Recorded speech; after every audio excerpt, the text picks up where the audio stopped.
Assalamualaikum warahmatullahi wabarakatuh. Halo teman-teman semua, perkenalkan nama saya Desya Amanda dengan NIM 222111175. Di sini saya akan membahas tentang sistem ekonomi kapitalis, sosialis, campuran, dan juga Pancasila.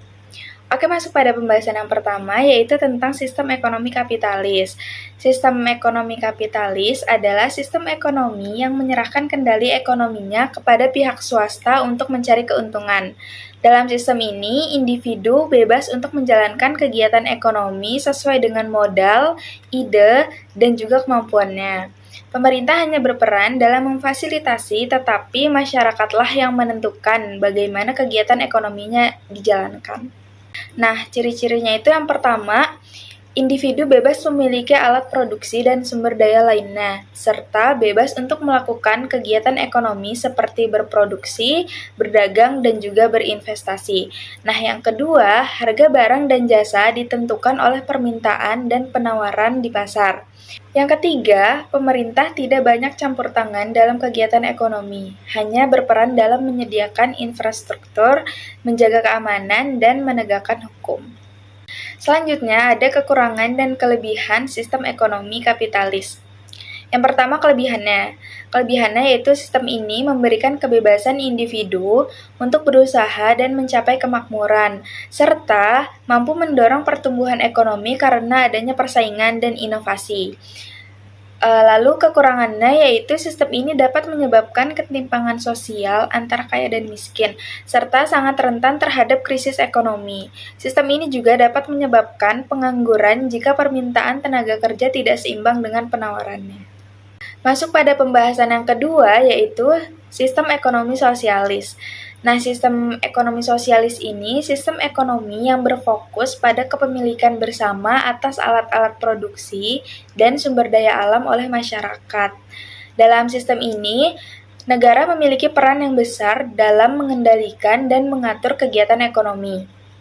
Tujuan utama dari sistem ekonomi sosialis ini ialah untuk menciptakan pemerataan dan keadilan sosial. Ciri-ciri sistem ekonomi sosialis yaitu yang pertama, kegiatan ekonomi direncanakan dan dikendalikan oleh pemerintah pusat. Yang kedua, pemerintah berusaha untuk mendistribusikan kekayaan dan pendapatan secara merata kepada seluruh masyarakat. Yang ketiga, peran sektor swasta dalam kegiatan ekonomi sangat terbatas. Kemudian ada kelebihan dan kekurangan dari sistem ekonomi sosialis ini.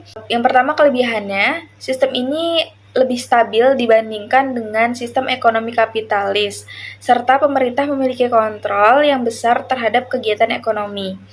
Dan juga sistem ini mampu menciptakan pemerataan dan keadilan sosial karena kekayaan dan pendapatan didistribusikan secara merata. Kemudian kekurangannya yaitu sistem ini kurang efisien dibandingkan dengan sistem ekonomi kapitalis karena kurangnya insentif bagi individu untuk bekerja keras dan berinovasi karena memiliki kebebasan yang lebih sedikit.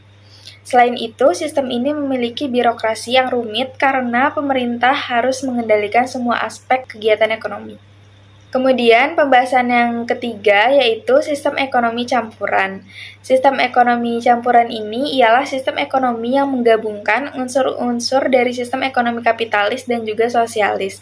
Dalam sistem ini, kebebasan individu dan peran pemerintah dalam kegiatan ekonomi itu berjalan seimbang. Ciri-ciri dari sistem ekonomi campuran ini yang pertama, kegiatan ekonomi direncanakan oleh pemerintah dan diatur oleh mekanisme pasar. Yang kedua, adanya persaingan antara pelaku ekonomi, namun pemerintah juga melakukan intervensi untuk menjaga stabilitas ekonomi. Dan yang ketiga, sektor swasta dan BUMN berperan dalam kegiatan ekonomi. Kemudian ada kelebihan dan kekurangan dari sistem ekonomi campuran ini. Yang pertama, kelebihannya, sistem ini mampu menggabungkan efisiensi dari sistem ekonomi kapitalis dengan keadilan dari sistem ekonomi sosialis. Dalam sistem ini, individu memiliki kebebasan untuk berusaha, namun pemerintah juga berusaha untuk meningkatkan kesejahteraan masyarakat.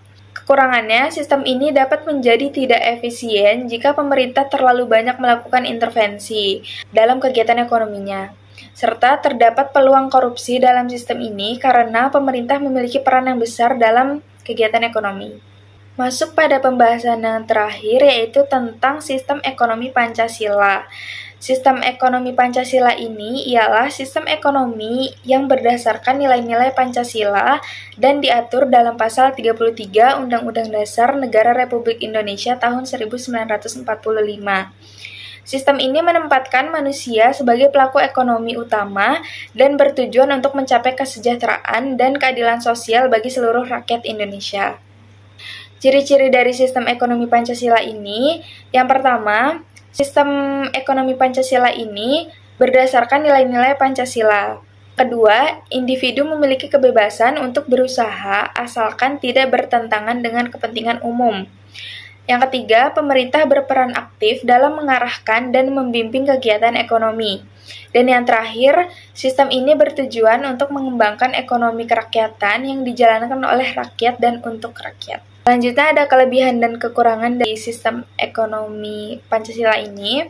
Kelebihannya yaitu sistem ini sesuai dengan nilai-nilai bangsa Indonesia yang menjunjung tinggi gotong royong, kekeluargaan, dan musyawarah mufakat, serta mencegah terjadinya monopoli oleh individu atau kelompok tertentu. Kekurangannya yaitu sistem ini agak sulit diterapkan dalam praktiknya karena membutuhkan kesadaran yang tinggi dari semua pihak, serta harus memiliki biaya birokrasi yang tinggi karena pemerintah harus mengatur dan mengawasi kegiatan ekonomi.